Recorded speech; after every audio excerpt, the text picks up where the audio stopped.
right, welcome into the post-game show, everybody. Altitude Sports Radio 92.5 in the paint. I'm your host, Dan Tanner, reacting to the Denver Nuggets and Milwaukee Bucks going at it here in the Mile High City. Nuggets get the 127-117 victory, but obviously the big storyline of tonight's game is the return of Nikola Jokic after a 10-day, 5-game absence. Nikola Jokic is back. And the starting lineup as a whole was back. Aaron Gordon, he played. Michael Porter Jr. actually popped up on the injury report earlier today with a lower back strain. He played, and what a first half from Michael Porter Jr. What a bounce back performance. After going 1 for 10 from beyond the arc against the Chicago Bulls a few nights ago, he hits 6 of 8 from 3, which is outstanding to see from Michael Porter, because how many times have I talked about on this show how important Michael Porter Jr. is to this team for them to seriously contend for another NBA championship. This is the kind of performance that the Denver Nuggets need from Michael Porter Jr. on a consistent basis.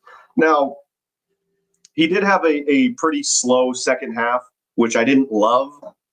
I've always said that I really want to see Michael Porter Jr. be able to string an entire game together, because we've seen games like this from MPJ in the past where he comes out of the gate on fire, but he can't seem to prolong that out for the entirety of the game. And that is a little bit what we saw tonight.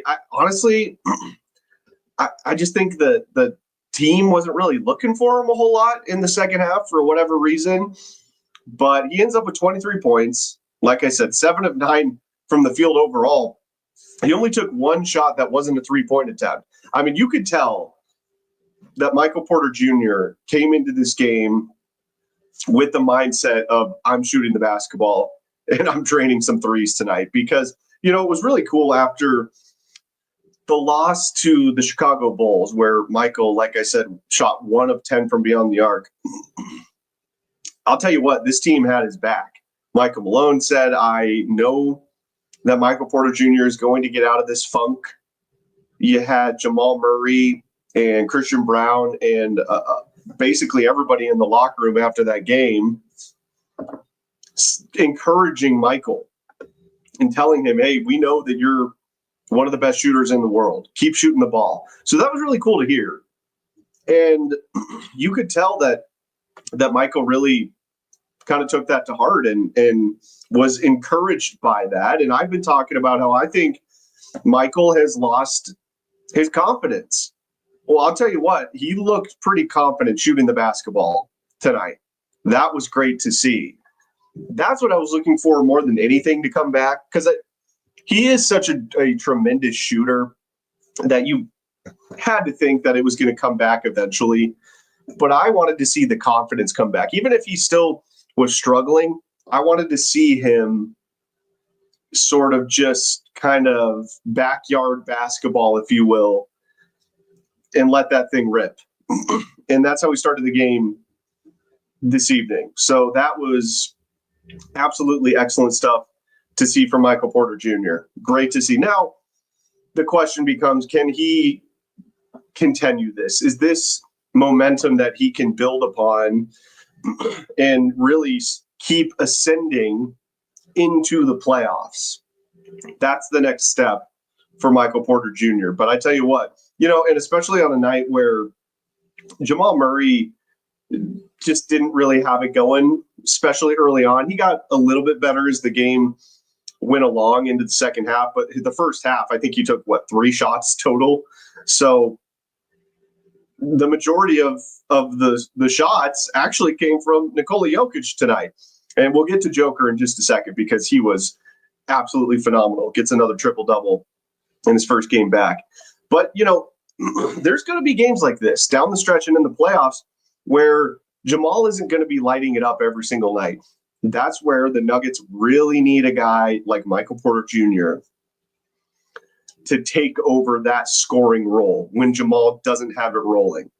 And that's what we saw tonight. So that was really good to see. Again, I thought Michael looked really confident tonight, which was the thing I was most happy about. And then obviously lights out. I think he hit his first 6 3-point attempts. He was absolutely tremendous tonight, especially in the first half. So excellent stuff. Okay. Now to Nikola Jokic. Misses 10 days, 5 games. You could tell he was a tad bit rusty early on to start this game. He was missing some bunnies around the rim that he would normally make. But as the game went along, he started to get more and more comfortable, and then he just totally took over to the point where he had one of the sickest passes I think I've ever seen. And so much so that I have the highlight here. Katie Wingy tweeted this out. It is worthy of a replay because this pass, of all of the Nikola Jokic passes, the highlight reel passes in his career, I mean, and there's a ton. This one might be right up there with one of my favorites. Brooke Lopez on this play that we're about to see had no idea where the basketball was. So let's go ahead and play this highlight here real quick. This is just freaking awesome. Look at Lopez. He didn't even know where the ball's going. That is unbelievable. Look at Brooke Lopez. Look at it right here. He has no idea where the ball is. He still doesn't know. Still doesn't know. Now he finally knows. This is unbelievable. He didn't even know where the ball's going. That has got to be up there with one of the coolest Nikola Jokic passes I've ever seen. So I just wanted to share that with you all because that was absolutely amazing from Nikola Jokic. And by the way, Joker is so damn good and just consistent and just sort of ho-hums his way to triple doubles, what seems like on a nightly basis, that you really do forget just how important he is to the offense. And I know that might sound ridiculous, but at times it's just because he makes it look so easy that when he's not in there for a stretch, and then he comes back and the offense just seems like it is a well-oiled machine when Nikola Jokic is orchestrating the offensive end. And what I thought Joker really helped with tonight was limiting the Nuggets turnovers. They only had 9 turnovers in the game this evening. That is fantastic. That's just over 2 turnovers a quarter. You got to think Coach Malone is very happy about that number. So that is something that Nikola Jokic obviously also brings to the table as he sort of stabilizes the offense and slows everything down. So it didn't feel as rushed. And I think that's what was causing a lot of the turnovers in the games he missed, was it felt like the offense was a little bit more rushed than they normally are with Nikola Jokic in the basketball game. So that was absolutely fantastic to see. Points off of turnovers, the Bucks had 18, the Nuggets had 17. You know, close to that 15 point marker that Coach Malone talks about, but 18 points off of turnovers is livable. I'd like that number to be down just a little bit, but that didn't kill the Nuggets tonight. And they won in the painted area, 64-56. They outscored the Bucks in the painted area, which no Giannis Antetokounmpo tonight. Damian Lillard's probably going to be out for the remainder of the season with blood clots in his calf. So, you know, best wishes to Dame, because that's a scary thing. And Victor Wembanyama is out for the remainder of the season with blood clots as well. And you know, Tyler Columbus on our noon to 3 show on Altitude Sports Radio 92.5 talked about his battle with blood clots, and it's a scary situation. So I hope that that Dame's okay. But the painted area, the Nuggets were really good in tonight. They limited their turnovers, and Nikola Jokic just absolutely took this game over. It was fantastic to see, and the pass I just showed you all was absolutely ridiculous. All right, let's add our guy KJ Granderson in here. KJ, what's up, Dan? Nuggets win 127-117 is the final. Nikola Jokic is back.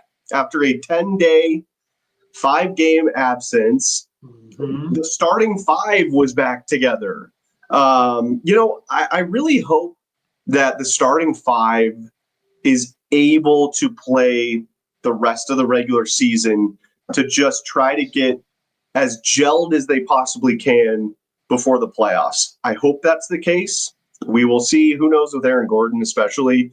But just overall thoughts on tonight's game. And was that one of the sickest passes you've ever seen from Nikola Jokic? I actually showed the replay to everybody watching before you came on because it was just absolutely ridiculous. Dude, it is by far one of the just nastiest passes you'll ever see. My personal favorite pass, I'll never forget it. December 22nd, 2022. It was against the Memphis Grizzlies here in Denver. And he goes between the legs behind, it's like behind him, between his legs to Bruce Brown. Bruce Brown goes up and slams it down. I was like, I done seen it all. I'm good. I don't need to see another Jokic pass in my life. That pass was amazing. But it also typified the game, right? Like, It was a moment where it was like, okay, you knew no matter how hot, quote unquote, the Bucks got, you knew that Jokic was in full control. You felt it from the beginning. There were just moments like that pass that just let you know that this team was on their way to a win. Was it as convincing as we would have liked? Of course not. But at the end of the day, that's the Nuggets. That's what they've come. That's who they've become. And then also to kind of get into what you were saying just a few minutes ago, Dan, can this starting five stay healthy? I am going to keep my eye on not only Aaron Gordon, but when Christian Brown was going off the court, I saw him holding the left side of his lower back. Mm-hmm. And it didn't look like he was like holding like, oh boy, I carried this team. It looked like, man, I'm in pain. And I didn't like the look on his face. I don't know if it was just a twinge. I don't know if it was just one of those moments where he's like, I just need to be stretched. I don't know. We'll get more information on that as the days go by. But that was definitely a little something I caught right there towards the end of the broadcast. Well, and Joker in that first half on a spin move looked like he tweaked his ankle, and I'm just like, oh shit. You know what I'm saying? And I was like, oh my God, you've got to be kidding me. But you know what's funny is after that, he looked fine and he started kicking ass. So I was like, okay, I think we're good. I think we're good. And he was just unbelievable tonight. But yeah, man, like the starting five being back together, I didn't see the Christian Brown thing. So thanks for letting us know that. And then Michael Porter Jr. popped up on the injury report earlier today too with a lower back strain. He played tonight, but KJ, with Michael Porter Jr., we've seen him have games like this, and I love the start, obviously. He hit his first, 5 or 6 3-point attempts? Whatever. I want to say his first 5, yeah. First 5, yeah. Excellent first quarter. He had, 19 points at halftime. Mm-hmm. Great stuff, okay? And it looked like he was shooting the ball with confidence. That's what I've been talking about. He just didn't look confident shooting the basketball.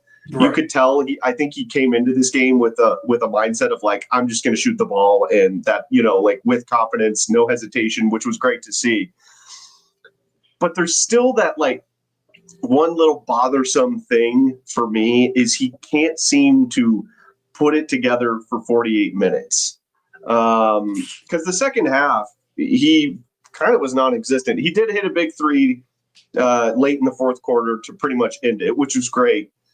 But what do you think it's going to take for Michael to be consistent throughout a game, throughout a potential playoff series? Like, why do you think he has such a hard time stringing an entire game like we saw him perform in the first half of tonight's game?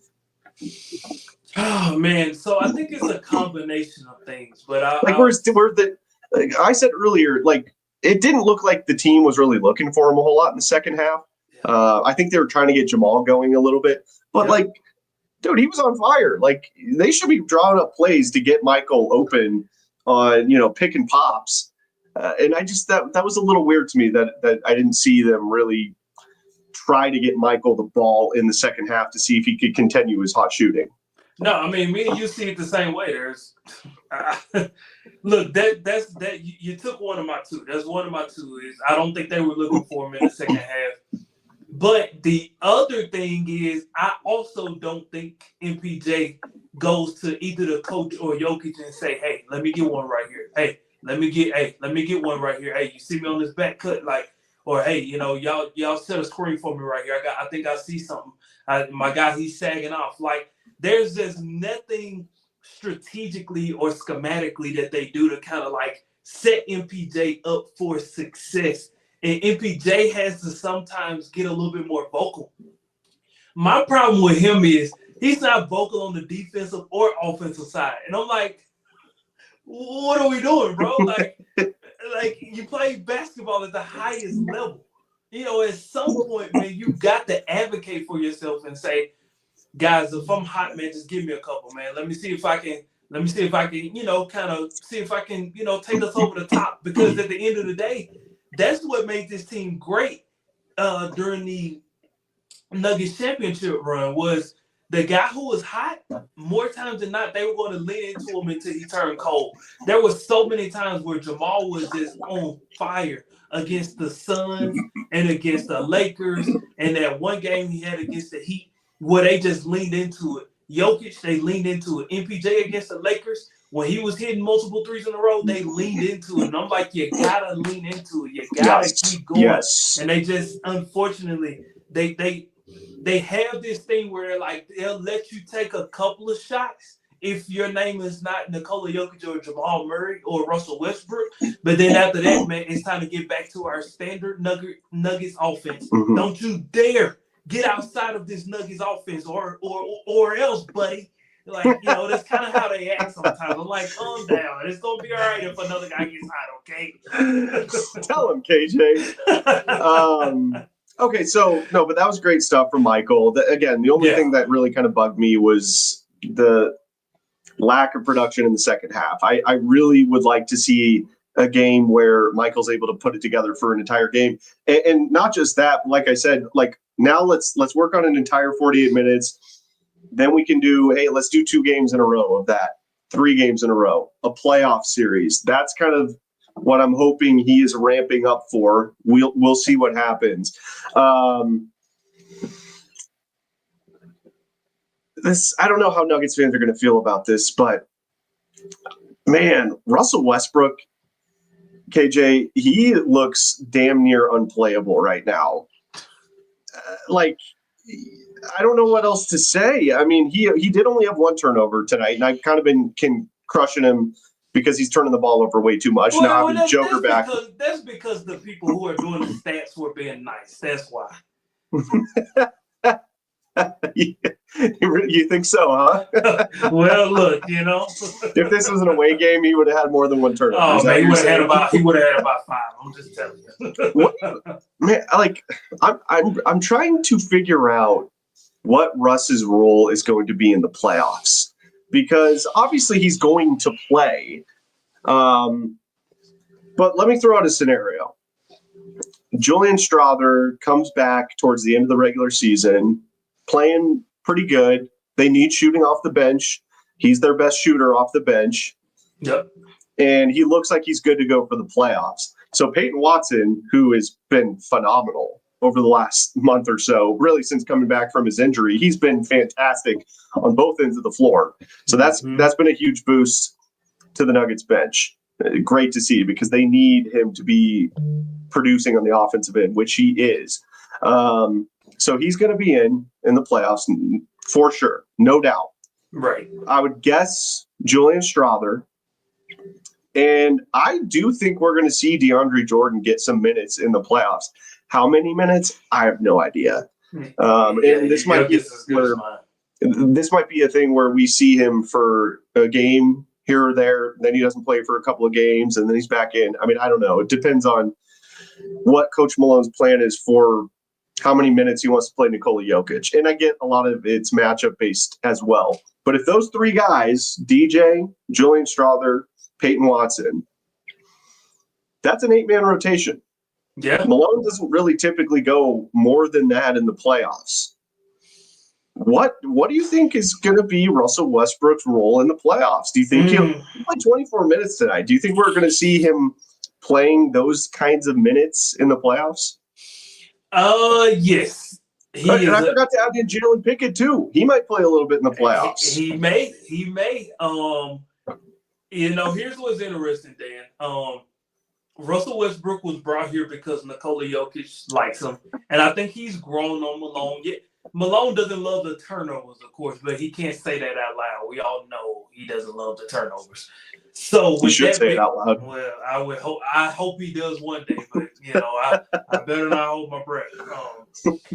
Here's the truth, Dan. Like when you look at Russell Westbrook, and it's something we got into on the morning sprint this morning as well with Altitude TV's Christopher Dempsey.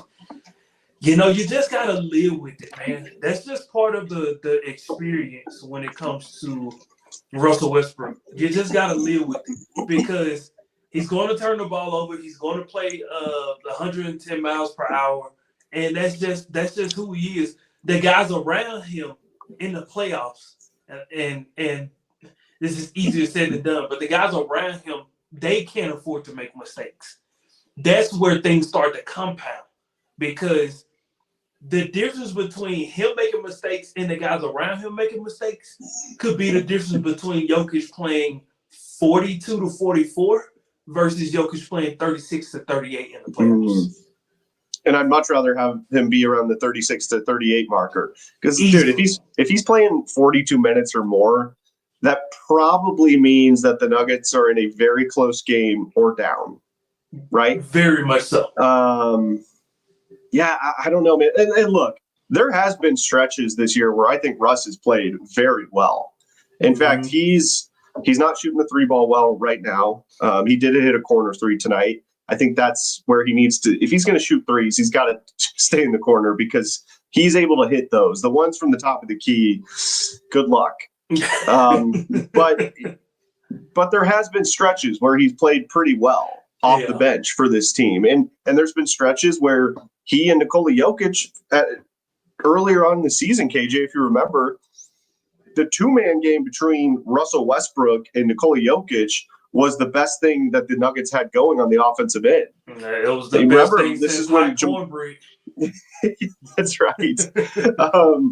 And that's when Jamal was still kind of working his way back in to playing shape, and that their two-man game just was like non-existent. So I really am going to be curious to see what Malone's plan come playoff time will be for Russell Westbrook. Like, he's going to play.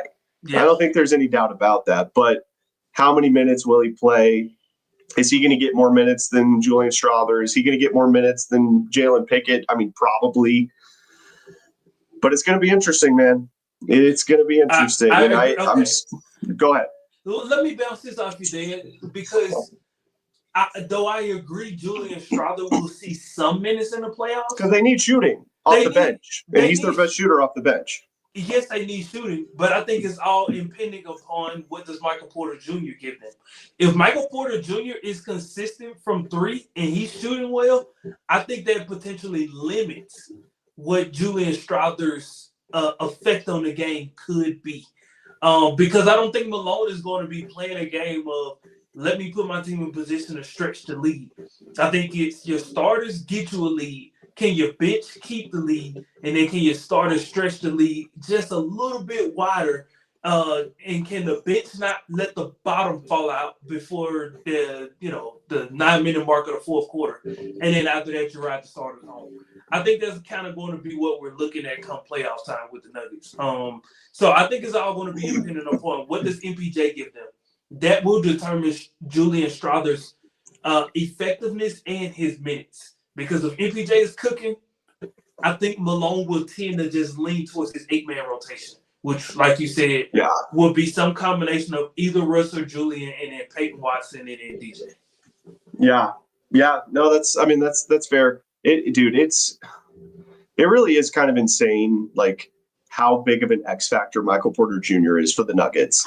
Like if he's playing like he did in the first half of tonight's game, if he can play that way, in the majority, hell, I'll even say even like half of the games in the playoffs, that takes the Nuggets from being like maybe they can get out of the second round, maybe, to they have a legitimate chance to win the title this year if Michael Porter Jr. is playing that way.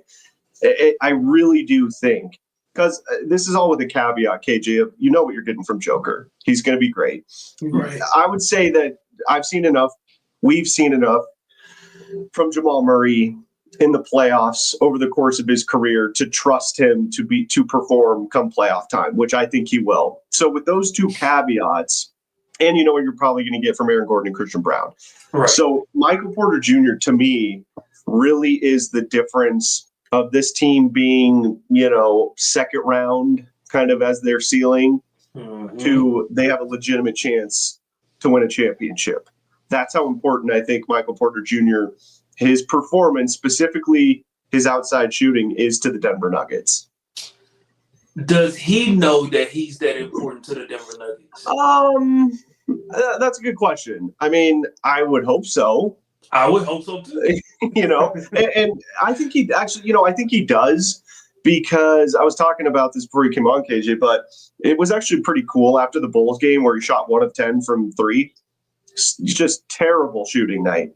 Malone was picking him up. Hey, we believe in him. He's one of the best shooters in the world. Malone said this, I think, today. We trust that Michael Porter Jr. is going to get out of this funk and start shooting the basketball at a high level again. Mm-hmm. And, guys were talking about in the locker room, Scotty was bringing this up. Everybody in the locker room was encouraging Michael. Hey, man, you're one of the best shooters in the world. Just keep shooting. You're going to get out. And I really do think that is one of the reasons we saw Michael start this game with such an aggressive mindset of shooting the basketball with confidence too. Right. So yes, I think the fact that his head coach has his back, his teammates in the locker room after a 1 for 10 shooting night from 3 against the Chicago Bulls, they were all picking him up, encouraging him, telling him, "Hey, you're one of the best shooters in the world, man. Like, just keep your head up." I think he knows how important he is to this team. I do. Yeah. Well, look, I don't disagree with anything you said. At the end of the day, man, if I'm being honest with you, Dan, he's going to have to show me. That he over understands. the course of like multiple games. Yes, during the playoffs. Absolutely. Because I want to. Yeah. I want him to show me that he understands how important they are, because Jokic is going to keep them in every game. Jamal is going to make sure that they are there at the end, right? That they have a chance to win at the end. MPJ has to fill in the gaps in the middle, man. Like when they need that 3, he has to be on. When they need that backdoor cut when AG is out, is he paying attention? When they need him to rotate over, because, not saying Jokic gets beat a lot, but from time to time, Jamal and Jokic, when they're guarding guys at the top of the key, occasionally a guy will get by, right? Yeah. Can he be the help guy and be there consistently while also getting back to the corner in time?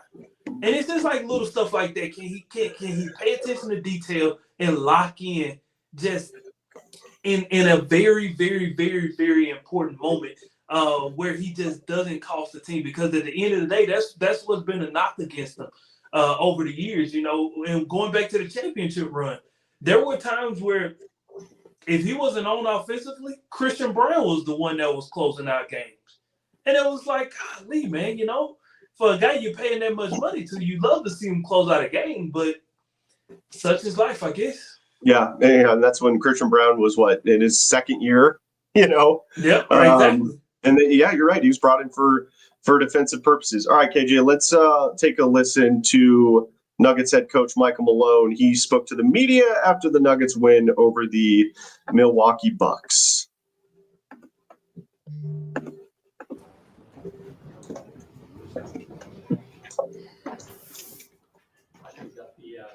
Down to the wire game that you predicted earlier, but what do you kind of like in terms of team's response a couple times down?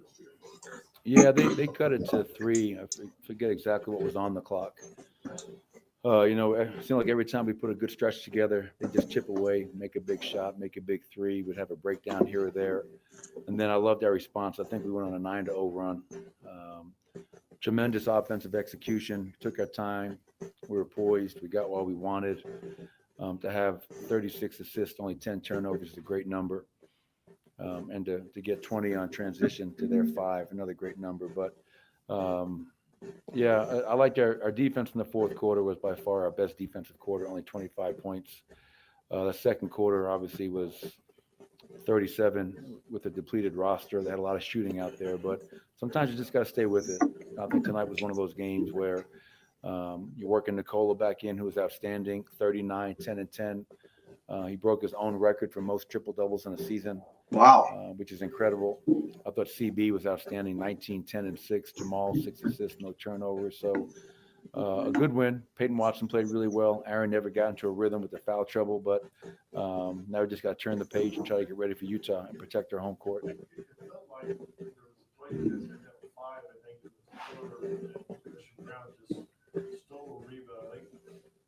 Lopez ripped it off and went and laid it up. After that, that's when that just kicked everything into gear. Yeah, and that's who CB is, right? I mean, he's a heart and hustle type of a guy, and just is relentless in his approach.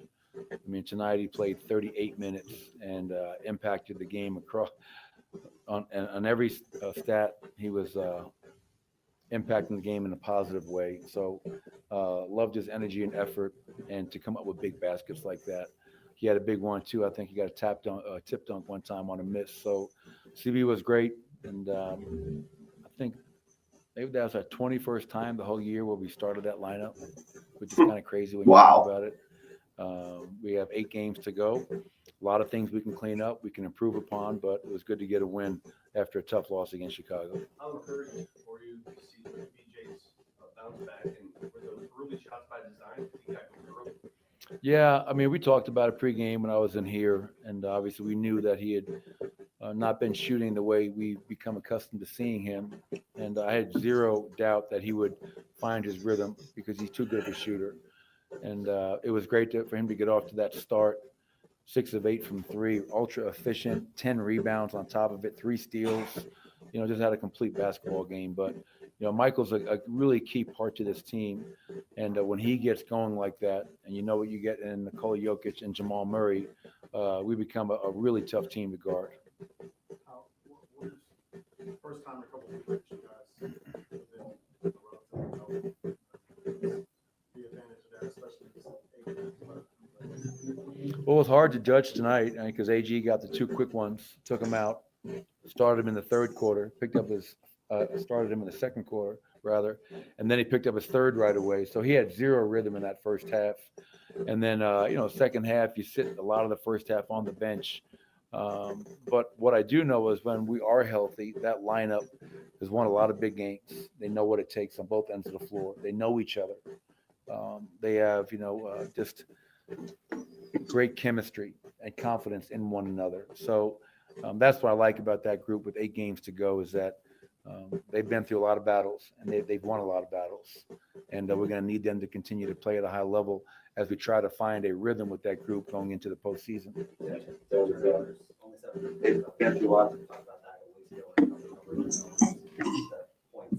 Yeah. With this one, when you guys play like that, when you don't allow that kind of points per possession, turnovers, is the offense good enough to create a good margin for you guys, even if the defense isn't always where it needs to be? That's a tough one, because the defense needs to be where it needs to be. And I know as we approach these games coming up and in the postseason, we just can't rely upon that offense. So it's great, to your point, Matt, when we don't turn the ball over. We have the number 4 or tied for 3rd offensive rating in the league. That will go up after tonight. And we were 2 for a long time, and we dropped, I think, while Nicola was out. So it's great to have that, to be first in assists, first in fast break, first in paint. A lot of the first in field goal percentage, awesome. Love it. But in the postseason, you're going to have to get stops. And so I just don't want to be a team that thinks we can outscore our teams and try to win a championship. I've never seen that done. And so defense has to be a part of the conversation. Okay. So we'll end it there. Yeah, first thing, the transition points. I'm glad you brought that up, KJ, because in Houston, they gave up 0 fast break points. Okay, none. Mm-hmm. Against the Bulls, they gave up 31. And then tonight they gave up 5. So that definitely, like you said, the turnovers for sure obviously help with that.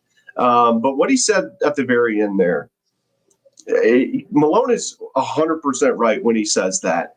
The Nuggets cannot rely on outscoring everybody in the playoffs. They might be able to do that for a game or two in a series. But when it comes down to it, you've got to be able to have the ability to get stops. I mean, just like look at the Game 5 against the Heat in the NBA championship and the NBA Finals a couple years ago. What was it? 94-89 was the final score. It was a slugfest trying to score points in that game. And he's right, man. Like they don't have to be elite defensively. I've said that the entire season, because the year they won the title, I think they were, around middle of the pack in the NBA as far as their defensive rating went. Now that went up in the playoffs, and they were the number 1 clutch time defensive team in the NBA that year. So that obviously helps too. But the offense, as great as it is, they cannot rely on that every single night, especially in the playoffs, and expect to win all these games. They're going to have to get stops. I don't know, man. Like, they've been struggling on the defensive end all season long. That's probably going to be Michael Porter Jr. and his ability to be productive on the offensive end and their ability to get stops. Like Malone calls it a kill. Like you're trying to get a kill that's 3 stops in a row. That helps switch the momentum. It's going to be very difficult for the Nuggets to do that. But their offense is elite, so that will help them. But that's probably my biggest concern as we go down the stretch here and into the playoffs is, does this team have the ability to get stops down the stretch in tight games when they need them to? Yeah, I agree 1,000%. I think that has to be top 2 or 3 as far as concerned. I think most people would say that's probably number 1 because defensively that's just been an issue all season. Let me take a branch off of that tree. If they can stop the 3-point shooting, if they can bring their opponent 3-point shooting percentage down in the playoffs compared to where it is right now, I think that's and the blow-bys. And the blow-bys. And the blow-bys. But yeah. If I had to pick either or, I want you to stop at 3. And so that's personally what I want the Nuggets to focus on primarily in the playoffs, because it's the constant rotate, and then we still give up this open 3 with 2 seconds left on the shot clock, and I'm like, oh God, that's how many times have we seen that happen this year, KJ? It's unbelievable how often that happens. Just it drives me crazy. They play good defense for 22 seconds, and then at the very end of the shot clock, some dude's wide open in the corner. It seems like it's like clockwork every game. Every single time. But it goes back to what you said. There's just always one moment in the pick and roll at the top of the key where one guy gets blown by. So the help guy, he's switching. And then the other guy, he's switching. And then it's just this constant switching. And the ball is going to always swing faster than the player can run towards the offensive player. So it's just like, it's one of those things where I know in the playoffs, things will slow down for the Nuggets. So I don't have to worry about it being this like horse race to the finish or anything like that. But I do want them to be intentional about it. I don't want them to have the mindset of it's okay. the game slows down. We don't have to worry about as many possessions. It'll probably go down by maybe 5 to 10 possessions because of the pace of the game. I don't want them to lean on that. I don't even want them to start thinking that way. Play the defense you know to play, like Coach Malone just talked about in his press conference there, and you'll be just fine. The defense, if that takes care of itself, the offense can begin to lift the roof off the place because we know what Jokic can do with the offense. So I just want them to commit defensively and don't have these long stretches where they're looking at each other, where their shoulders are down and their lips are poked out because they're scoring on us. It's like, man, you got to pick it up, man. I need them to get to that mindset. What Nuggets player was that, KJ, that you were just doing right there? Like, there's been multiple times here lately, man, where I've just seen Jamal Murray just like after a defense. Jamal Murray impression, okay.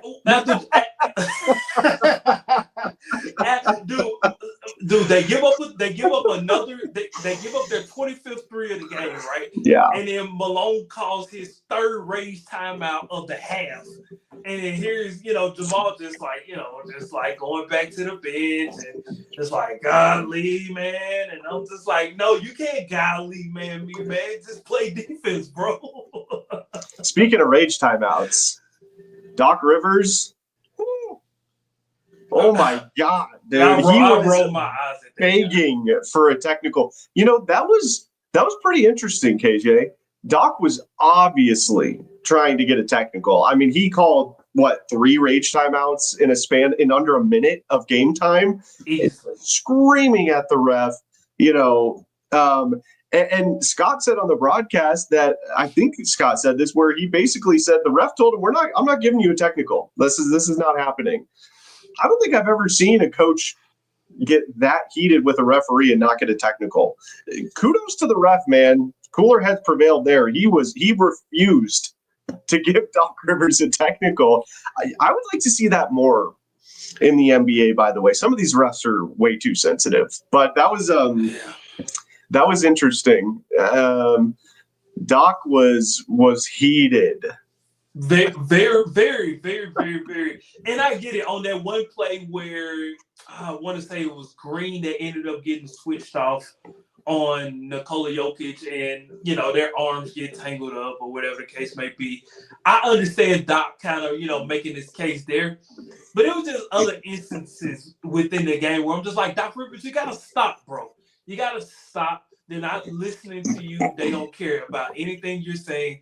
And Malone was getting the same treatment on his end. Malone was barking in the ear of the officials a couple of times. I saw him, and they were just like, Malone, stop. Yeah, they were not having it. It was the body language they were giving. They were like, stop complaining, because if we blow the whistle, we're going to double tech you and get you out of here. But that'll be the last resort. I'm with you, Dan. Dan, I'm so serious, my friend.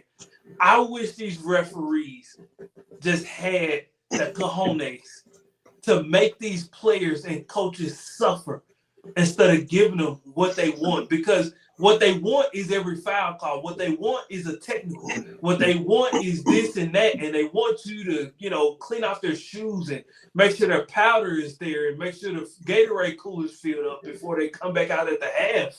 And it's just like, listen, man, you can't keep giving these players everything they want. That's how we've gotten to this point with the NBA. People have want to watch the product because we're giving them everything. Refs are, we got, these casual fans who think the refs are colluding, which to a degree, can you blame them? And so it's like, as the refs, man, put your foot down every once in a while. I'm not saying every game has to be like tonight, but there has to be games where you're like, hey, we're not taking this crap tonight. And if they do that more often, players typically will start to fall back because they'll learn which refs they can get away with that with, and then which refs they can't. I mean, I've always said, and I believe this deep down into my soul, KJ, that referees should have to answer questions from the media after every game. The coaches have to do it. The players have to do it. Why do the referees not have to do it? I will never understand that.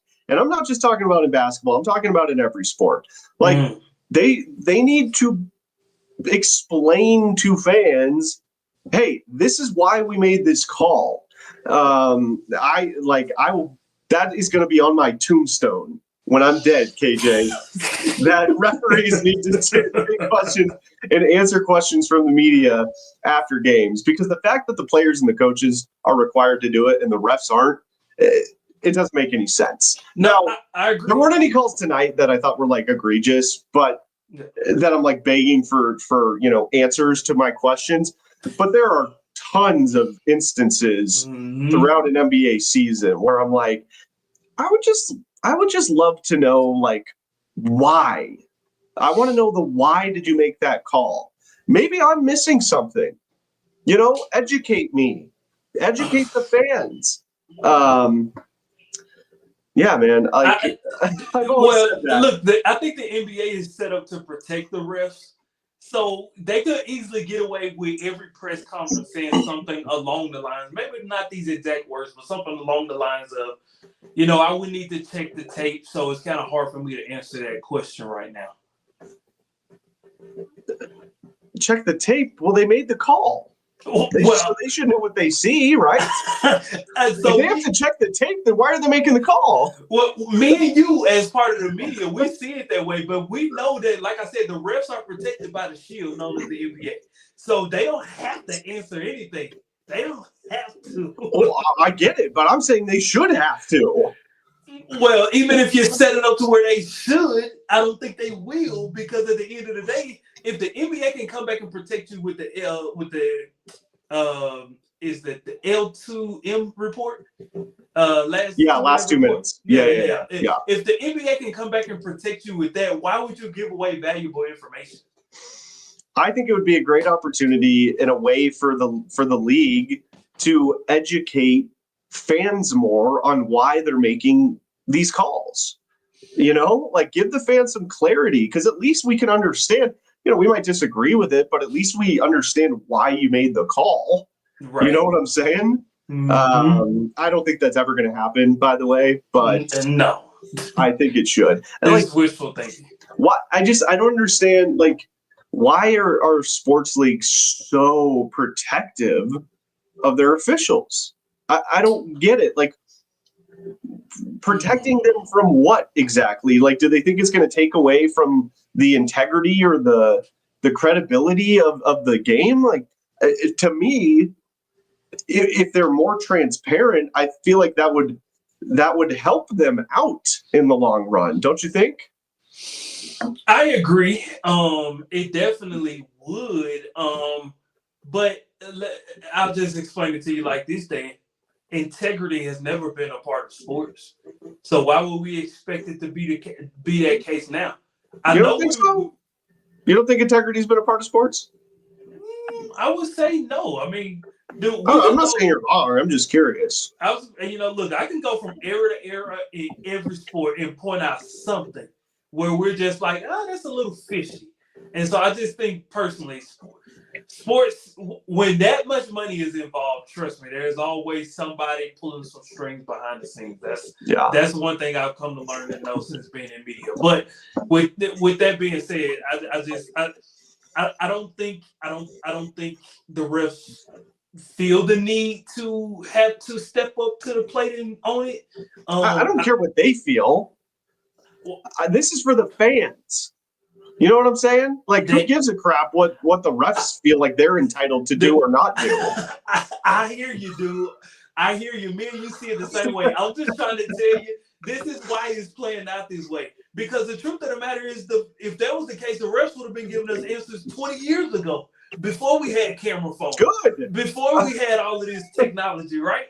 Because before we got all of these extra cameras on the field and in the courts and in the ice, hockey and arenas and things of that nature, before we got all of these extra cameras, there were times back in the day where it was like, man, if we only had the answer to why he made that call, even without the camera, it would just provide more clarity. So if clarity is what we're looking for, we could have been asking for that a quarter of a century ago. I just don't think, like you said, Dave, I just don't think there's an incentive from either side in regards to the league or the refs to push for the refs to have to answer questions, because at the end of the day, it's only going to bring more scrutiny to the league, number one. And number two, it's just going to bring more vitriol towards the idea of collusion, because sports betting is at an all-time I think it would do the high. exact opposite. I think it would do the exact opposite. If you're transparent,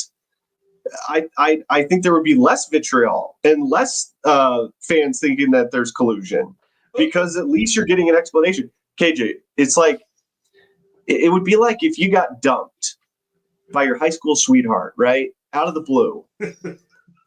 Wouldn't you want to know why she was dumping you? If she just dumped you and didn't give you a reason, wouldn't you rather at least know why? Like, it's still going to suck, but at least know why. That's kind of where I'm at with referees having to answer questions and explain themselves. No, me and you are seeing it the same way. And yes, I would love to know why I got dumped. But at the end of the day, my heart's still going to be broken. So if my heart's still going to be broken, Agreed. that other person doesn't feel entitled to come back and give me the answer as to why they broke my heart. So at the end of the day, yes, I would love some closure. Closure is great.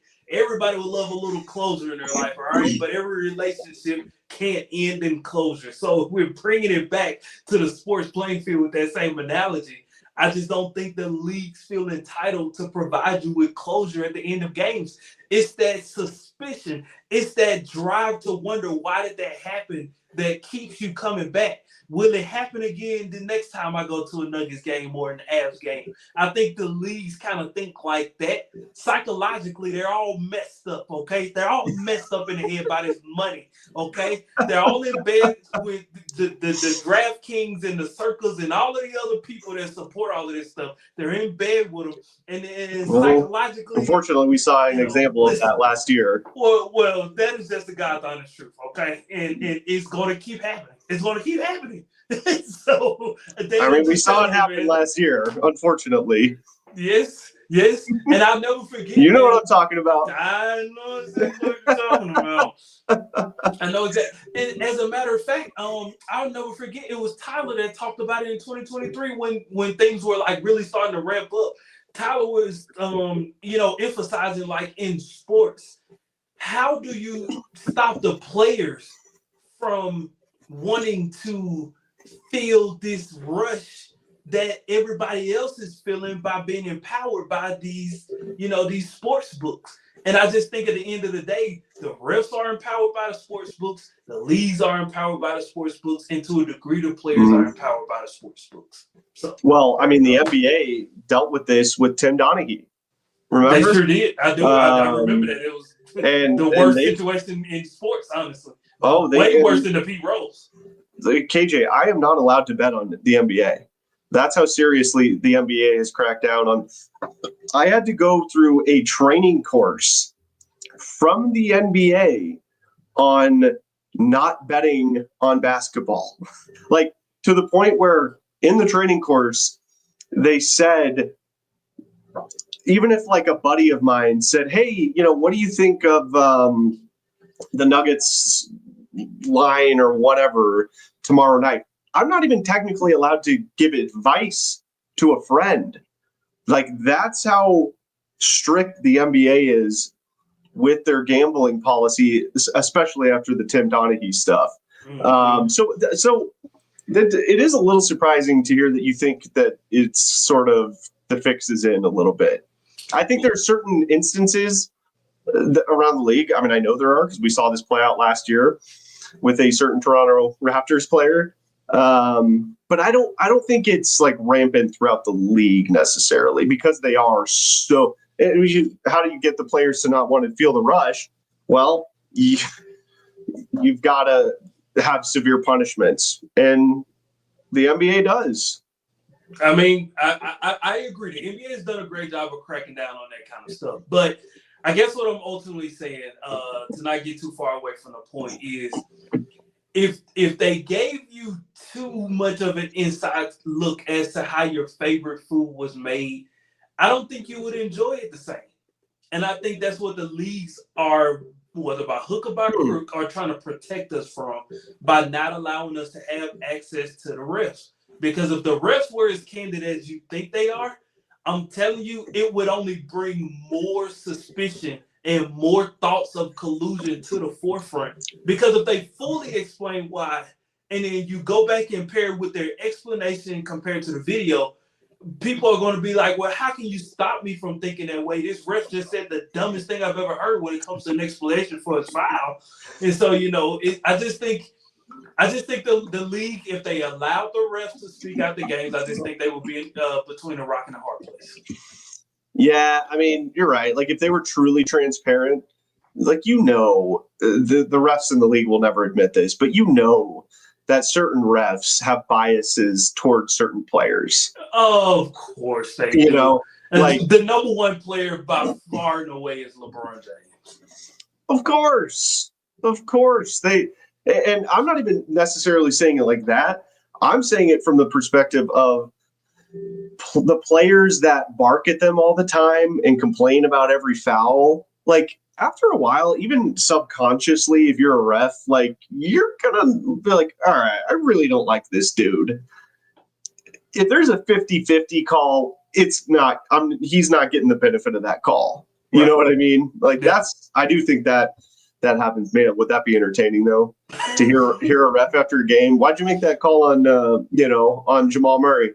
Well, to be honest with you, 2 years ago, Jamal said some not so nice things to me during a game, and I've really liked him since then. Hey, you know what? Hey, if we're going to go down that road, so do you remember the game where Toronto was up by like double digits in the fourth, and then it was a home game for the Nuggets, and then the Nuggets ended up coming back and winning. This had to be like, I want to say like 2 or 3 years ago. And then in the post-game presser, I mean, Fred VanVleet just went like, oh yeah, ballistic. Where he like started the presser and saying, "I know I'm going to get fined for this, but I don't care." Kind of, was it that one? Yeah. Yes. Dude, Yeah. that will always live rent free in my mind, bro. Well, and the head coach of the was it the Raptors? Isn't he the Serbian head coach? It sure is.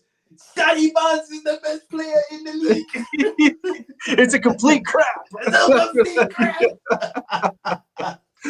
Oh man! I was like, man, what's wrong with this guy? Man, get this guy out the microphone. Yeah, I forgot about the Van Fleet thing. That was great. All right, KJ. Final thoughts here. So, just looking at we've got 2.5 weeks left of the regular season. That is wild. So the Nuggets have also. I was surprised Joker played tonight. They didn't follow my plan of resting him until the Timberwolves game next Tuesday, but that's okay. I mean, I trust the team to make that decision. It's just kind of my idea of like, you play the craptastic Jazz on Friday, and then you got 3 days off, and then you play Minnesota, who's had their number all year, on Tuesday. I assumed that would have been probably the Nuggets' plan to bring Joker back, but he obviously looked great tonight and got another triple-double. The most he's had in a season in his career, as we heard Malone say. That's awesome. But 3 more games on this homestand: Utah, Minnesota, San Antonio. 2 very winnable games. Minnesota's going to be tough. No Wemby for the Spurs. The Jazz are one of the worst teams in the league. Final just sort of feelings as we get towards the last couple of weeks of the regular season and heading into the playoffs. Where's your confidence level at with the Nuggets' ability to really make a run in the postseason? 6 out of 10 right now. I just need consistency. I need consistency. Yes. That's the most important thing. And which end of the court do I need that on defense? I need consistency defensively. And Jokic talked about it in his post-game comments to Vic Lombardi right after the game. And he was just like, look, at the end of the day, man, it's 8 games. And, we've got to be the ones that step up and find that consistency. And so I agree with him wholeheartedly. If they can't find it for themselves, if they can be motivated for themselves to let these last few games just be the spark, the fire that they need to just go guns a blazing into the playoffs, then I don't know what will, man. They know what's at stake here. MPJ admitted early on in the season in that piece by Ramona Shelburne, he knows what's at stake here. Jamal knows what's at stake here. Jokic obviously knows what's at stake here. AG knows what's at stake here. Christian Brown, even as a young player, he's been playing with his hair on fire the entire season. So if they can be consistent defensively and just continue to be intentional offensively, I'm specifically talking about Russell Westbrook here, then they will be just fine. But it starts with how much do they want it, and then please, for the love of God, please, defensively, act like you care. Do you think they have the personnel though? Like that's kind of what I'm trying to figure out, because I'm with you. Like I do think their effort at times throughout the course of this regular season has been pretty bad on the defensive end. I think there are times where they get lazy. I think there are times where they don't communicate with each other as much as they should be. Although I will say, you can hear it. You can hear a lot of chatter on the broadcast. Those court mics pick a lot of stuff up. I will say they have done a much better job of communicating on the defensive end over the last, 4 or 5 games, which is good. But I'm getting kind of the point, and the fact that Aaron Gordon's just been missed so many games, and he's, their Swiss Army knife on the defensive side of the court. Is it to the point where it's like, at the end of the day, no matter how much they communicate, no matter how hard they're hustling on that end of the floor, do they have the personnel to do it? I think that's really the question for the Nuggets right now. I agree 1,000%. That's something we'll have to wait and see. I think let me answer it like this, Dan. When you don't have the personnel, that's why you have to go the extra mile collectively to make sure that we're all on one accord defensively. And I think that's something that the Nuggets probably have struggled with more than the blow by, more than the 3-point shooting. It's just the communication, man. Like, there are just moments where they're looking at each other like, I thought you had him. No, I thought you had him. It's like we can't have, 10 I thought you had him moments in the playoffs. Like you will get blown out by 30. So, that's just something the Nuggets just have to be intentional about. And then also another thing, as we're getting ready to, close up shop here. No Zignazi tonight. Interesting. Yeah. Earlier when we were talking about where the playoff rotations, what that could look like, I kind of totally forgot about Zeke Naji. I'm not going to lie. Well, I mean, I don't think he's going to get in the playoffs, though. Unless it's a scenario where Aaron Gordon is missing some games in the playoffs. Mm-hmm. That's really the only scenario I see Zeke Naji getting playoff minutes, honestly. I agree. Here's when I knew Zeke Naji was not coming in. So it's early in the second quarter. Aaron Gordon picks up his 3rd foul early. Yes. And Malone goes to Peyton Watson instead of Zeke Naji. I was like, yeah, that may be it for Zeke. Yep. So it's been fun, Zeke, man. We appreciate you, buddy. You've been good to us after the All-Star break, man. You've been really good to us.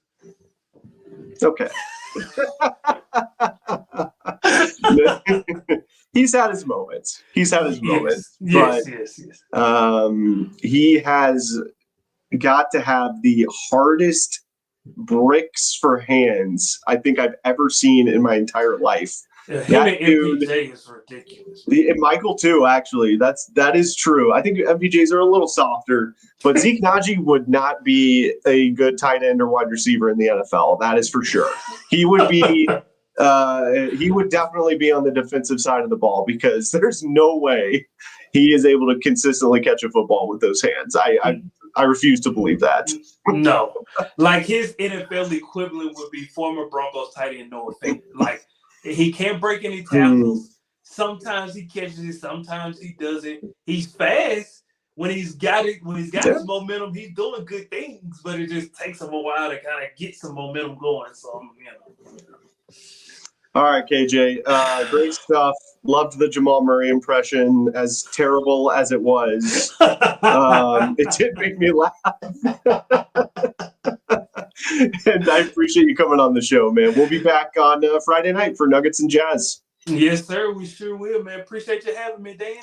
All right, there he goes. KJ Granderson, everybody. That's going to do it for the post-game show tonight. Again, the Nuggets get the 127-117 victory over the Milwaukee Bucks. Just a quick peek at the updated standings here in the Western Conference. This race is just absolutely wild in the West this year. I mean, it always is pretty wild and pretty competitive in the Western Conference, but I don't remember a year like this in quite some time where it has been as tight as it is. Seeds, 2 through 8 are separated by 6 games. 2 through 8, 6 games. That's it. Now the Thunder have a massive lead on the Rockets, who are in the 2 seed, 13.5. I mean, they've obviously already clinched the West. They're 60-12. The Oklahoma City Thunder. That is absolutely wild. They've won 7 in a row. They're on fire. But the Rockets are still in the 2 seed. They're 47-26, and the Nuggets improved to 46-28. They are a game and a half back of Houston. And remember, the Nuggets play in Houston their last game of the regular season. That game could be for the 2 seed. We'll see what happens, but that could be really interesting. And the Lakers got a win tonight in Indiana on a last second tip in from LeBron. They beat the Pacers by 1 to get that victory. So that's a bummer. But the Nuggets still do have a game lead over the Lakers, but the Lakers do have 2 games in hand. So keep that in mind. The Lakers are 44-28. The Nuggets are 46-28. And I believe the Lakers have the tiebreaker too. So it's going to be tight, but we'll see what happens. Joker's back. Hopefully he's good to go for the rest of the regular season. The starting 5 was back. Hopefully they can play together as much as they can down the stretch here, because like we heard Coach Malone just say in his press conference, 21st game. This is only the 21st game this year where the original starting 5 have all been playing together. So I hope that the starting 5 can consistently play together down the stretch and really get things ramped up in the playoffs. And then you've got Memphis, who's at 44-28, same record as the Lakers. And then the Clippers are in the 6th seed at 41-31. So it's going to be a wild ride down the stretch. But that's going to do it for the post-game show tonight, everybody. Thank you so much for listening to In the Paint right here on Altitude Sports Radio 92.5.